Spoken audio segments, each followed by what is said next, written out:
Power of the vision. So how to set a clear vision for your personal training business. What the vision side is like starting to think longer term. Yeah.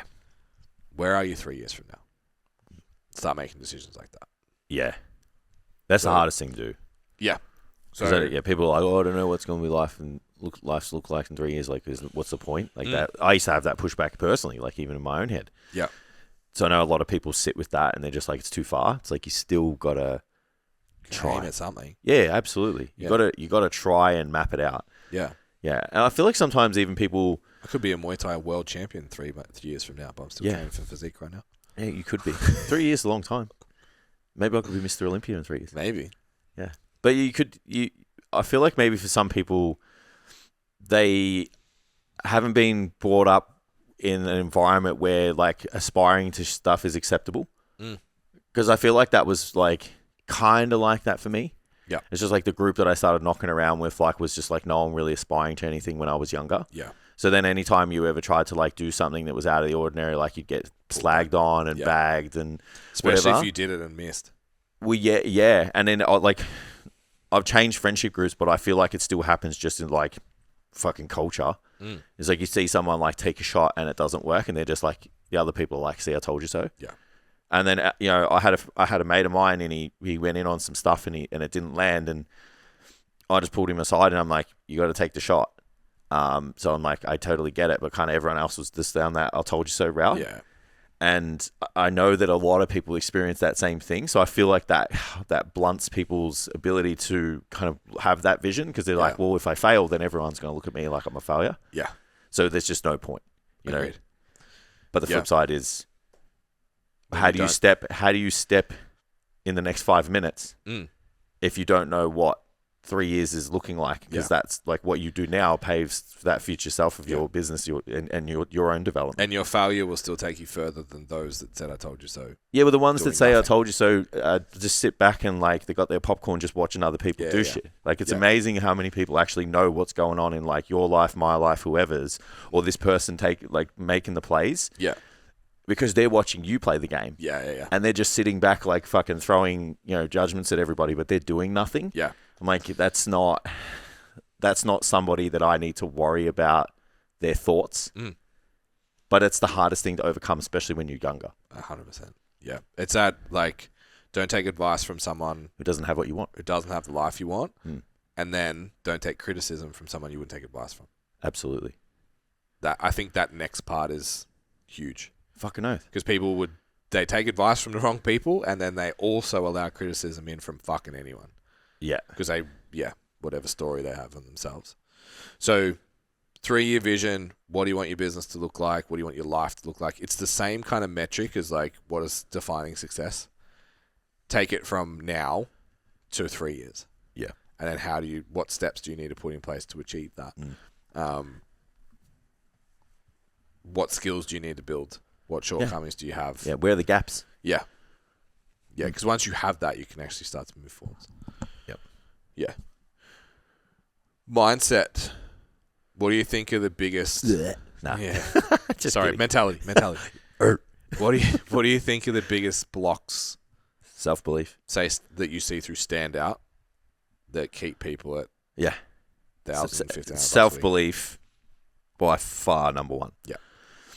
Like just that they just don't back their ability to do their job. Like they doubt whether they're good enough. And all of that comes again from worrying about criticism from people they wouldn't take advice from or from people who would never buy from them. Like, again, I put a post up yesterday. I'm just like, people, stunt their growth worrying about people that they would never work with them. And they worry about the criticisms of them. I'm like, the sooner you just stay in your lane and just work out, working with impacting the people that you got into the industry to help, your business just exponentially goes through the roof. You can have 30 clients that all think that you're the fucking bomb. Yeah. One PT makes a comment and you hang on to it forever.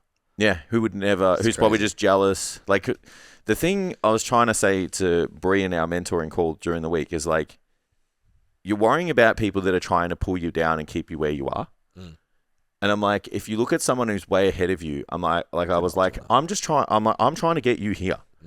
Like, I want you to join me. Yeah. You know, like in this realm, like, you know, more opportunity, more income, like different lifestyle, like whatever it is. It's like the people ahead of you aren't or shouldn't be gatekeeping that stuff. And like, you're not going to get into coaching and mentoring if like you're gatekeeping shit. Like that makes no sense, right?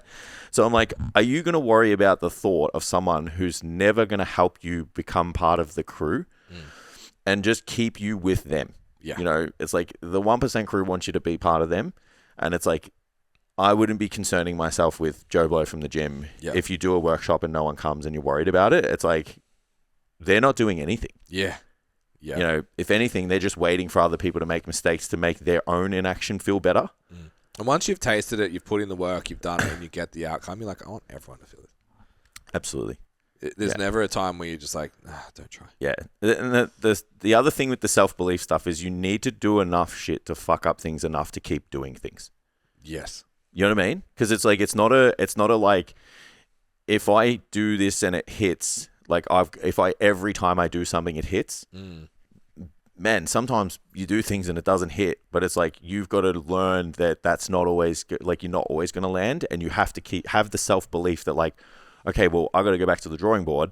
I've got to redo the strategy. I've got to rework the messaging. I've got to rework this, and then I'll implement it and do it again. It may not work again.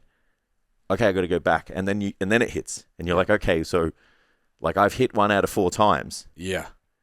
So I know if I just keep doing it, it'll work. I'll figure it out. That is self-belief as well. Yeah.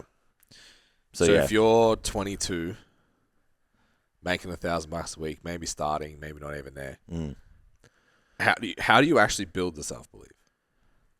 Well, I think we spoke about it in the past. Like, you have to almost borrow it. Like you do. And like, I think there's still wins that you can lean on that you're unaware of. Yeah. Like people, like even I said to the guys in Q&A the other day, like about the content stuff, I'm like, there's so many wins that you guys have on a weekly basis that you don't acknowledge because you think they're insignificant. I'm like, there's other people out there that need help that's a big win for them, and they actually want to see you guys promoting that. Yeah. So I'm like, it's the same in your business. There's so many wins. Like if you look at someone who's like 6 months in, use like Maddie or Beck or whatever, and it's like they've gotten their client book to this much, and I'm like, you've done this in a 6-month time frame on your own. Yeah. That shows that people like you. That shows you're a good communicator. It shows you're good at your job. It shows you can sell. It shows you can provide value. Like, you've got it. They're just sitting there going, I'm 6 months in and I don't know where my next client's coming from, or I don't know what's possible for me and I need more money and I want more time. So they're looking at all the things they don't have, but they're forgetting all the things that they do have. Yeah. And I think that when you're younger, it's like, and I feel like just being in the space of like entrepreneurship and self-development and all of that, you're always looking for the gaps. No different to like a physique. I'm always like, I need bigger arms. But like, I don't sit there and go, fuck man, my chest is fucking sick. Like you don't do that. Yeah. Yeah. You always look for the gaps. And I think if you can look for the gaps, but acknowledge what you're good at, I think that helps a lot. Yeah. And then I would say circle as well. Yeah. Like we've invited people back to Mastermind, like to the Q&A, like our graduates and stuff. And the feedback is like, it's just awesome to get around other people just like me. Doing shit. Just doing shit, positive, like good energy. And it's like, the sooner you can get into a circle like that, the better. And yeah, that's it. It's like when you can have that reflection, I feel like that'll overcome those things more than not, because you're still going to have them, you know? Yeah. Right. I'm going to break the rules. I just want to cycle back to the vision thing, the 3-year plan, because I had it in my head and it went away. I spoke about sitting down with Jess and Mimi the other week. So we have this weird business where I live an hour away that way. Jess lives an hour away that way. Yeah. Mimi lives somewhere over there but works here. Like, I don't fucking know. Sometimes we hang out on a Saturday. Yeah, yeah. And we don't talk about work, we train. Yeah. So we have this kind of team environment, but it's really easy to be on your own. Yep.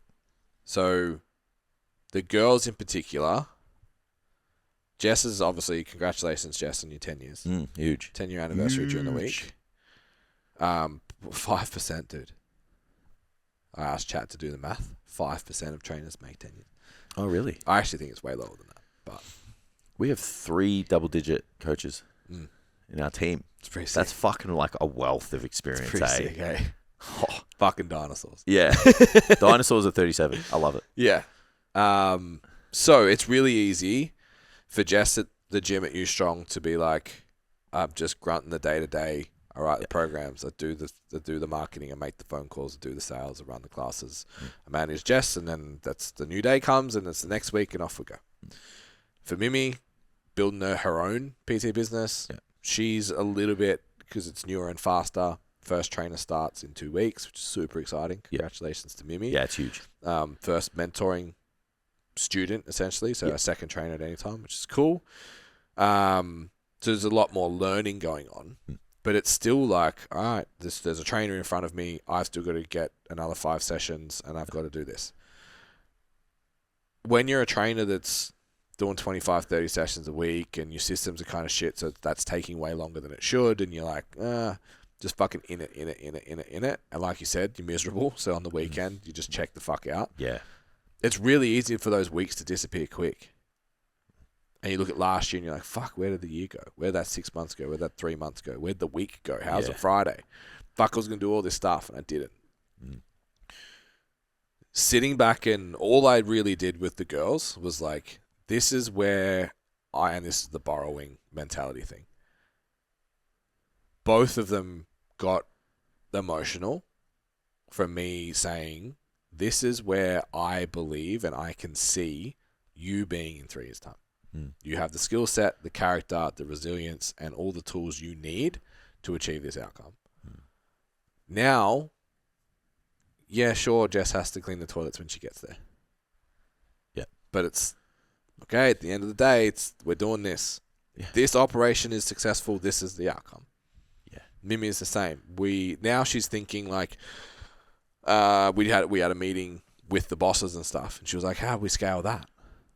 Like, if I'm not there, how does that part work? Yeah. Like, that's the best fucking question. Yeah. Because don't set up something that you can't fix later. Don't commit yourself to something that it's huge. You're not going to be able to do in 12 months. Let's make a system now, that allows us to play the long game. Yeah. And that's just like thinking, all right, I'm going to be here in 6 months, 12 months, 3 years. So I need to make those decisions. Yeah. And then even if it's let's give that an example as well, right? Jess came to me for personal training and was like, I would only coach with someone that I want to work with, that I would work for. And I was like, it's a really weird thing to say on a consult, but okay. 2 weeks later, she was playing you, bro. 100%. Planted the fucking seed, wanted to get in and see what we were actually like. Was like, this is great. I want in. Yeah. What roles do you have available? I'm like, nothing, but give me a week. Yeah. Came back and said, right, this is a model that we used to run very successfully. It's been in different hands. The structure's different. It's yours. You take this, run with it. You own it. We spent 12 months on it. Yeah. Just to clarify, absolutely dominated online coaching. Yeah. Like, dominated. The clients that we had through this program also fucking dominated. Like, all of them were plus 30 sessions. The first year that you would dream to have. Yeah. But we just had a lead problem. Yeah, I think there was a shortage of supply as well. Also, no one really wanted to be a personal trainer the first year after COVID. Yeah, that's the absolute skill. It's not a skill that people want. Yeah. So we were like, okay, well, our 3-year plan was this many coaches doing this across this space. Honestly, we got to put it in a bin. You're wasting your time. It's not returning what we want. Yep. You're all getting burnt out. We're all going to get frustrated. We got to do something else. 3 months, 6 months after that, the U-Strong opportunity came up. Yep. Guess who's been mentoring for a year and now needs to hire staff and mentor them and make them phenomenal? Jess. Yeah. Who's got group training experience? Jess. Yeah. Who's got working in the gym experience? Jess. Who's seen it built from the ground up before? Jess. Okay, here's your gym. Yeah. Like, okay, so your failure of your 3-year plan of 15 coaches that STC had once upon a time when we did it all face-to-face and we recruited directly from the course and built 6 months of value before we actually approached people. Your failure to not achieve that is you own a gym now. Yeah. You're the gym manager. You know what I mean? Yeah. Fuck, man. And then you sit around and go like, oh, someone said it's not going to work. Yeah. Or I don't want to set a 3-year goal because I don't know what it will look like. It's like, man, Yeah. Aim at something. got to. Yeah. Yeah. And took that exact system and is mentoring Jess that's in there now that's putting on a client a week. Yeah, 2 who's clients a fucking week. developing at light speed. Yeah. When you think, like, 100%. first time I interacted with it to now, I'm like, wow. Yeah. Like, ridiculous development. Yeah. And So, yeah. the spreadsheets say the same thing. Yeah. Like, went 1 for 8, first 8 sales consults, and has gone 4 from 5 since. It's like... Yeah, just got it. You know what I mean? Yeah. So, yeah, really, really interesting. Yeah. And a good example to be like, just the view looks different the further down the road you walk. Just walk down the road. Sitting still, nothing's going to change. Yeah.